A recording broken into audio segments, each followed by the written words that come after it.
దశలోనికి రాసినటువంటి మొదటి పత్రిక 5వ అధ్యాయము 16వ వచనంలో వ్రాయబడినటువంటి మాట ఏంటంటే, ప్రతి విషయమందును కృతజ్ఞతాస్తుతులు చెల్లించుటి, ఇలాగు చేయుట యేసుక్రీస్తునందు మీ విషయములో దేవుని చిత్తము అని రాయబడింది. ప్రభువు మాట్లాడుతున్న మరొక శ్రేష్టమైన మాట ఏంటంటే, ప్రతి విషయములోనూ కృతజ్ఞతాస్తుతులు చెల్లించుడి, ఇలాగు చేయుట దేవుని చిత్తము, దేవుని యొక్క అనుకూలము, ప్రభు యొక్క ఇష్టము అని రాయబడింది ఈ వాక్యంలో.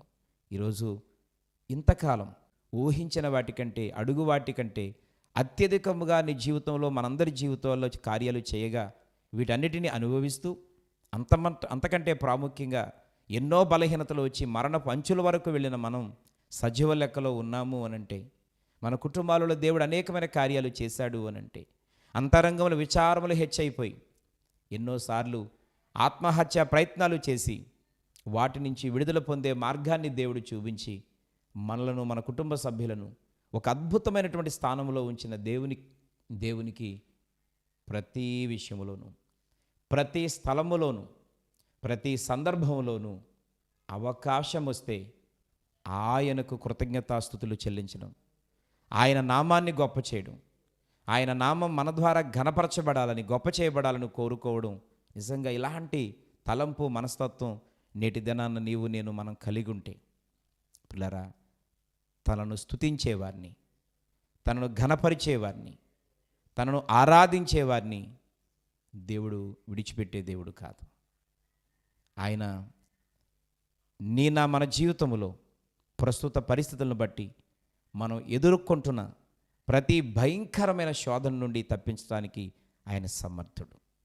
ఈరోజు ఆ బాధలు, కష్టాలు మనమే అనుభవించాలనుకుంటున్నాం, కానీ అవి జయించడానికి, విజయాన్ని సాధించడానికి దేవుని యొక్క శక్తి సామర్థ్యాలు ఎప్పుడు మనకు తోడుగా ఉంటాయి.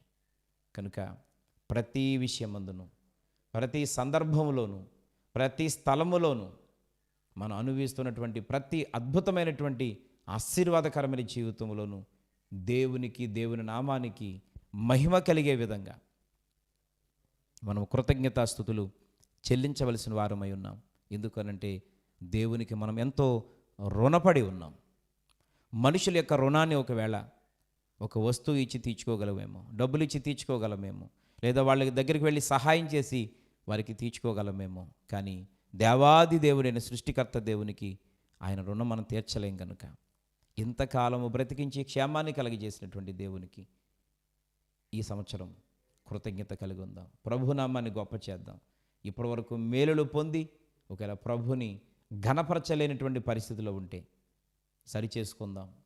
దేవుని పాదాల దగ్గర దైవ చిత్తానుసారమైనటువంటి హృదయపూర్వకమైన కృతజ్ఞతను కలిగి జీవిద్దాం.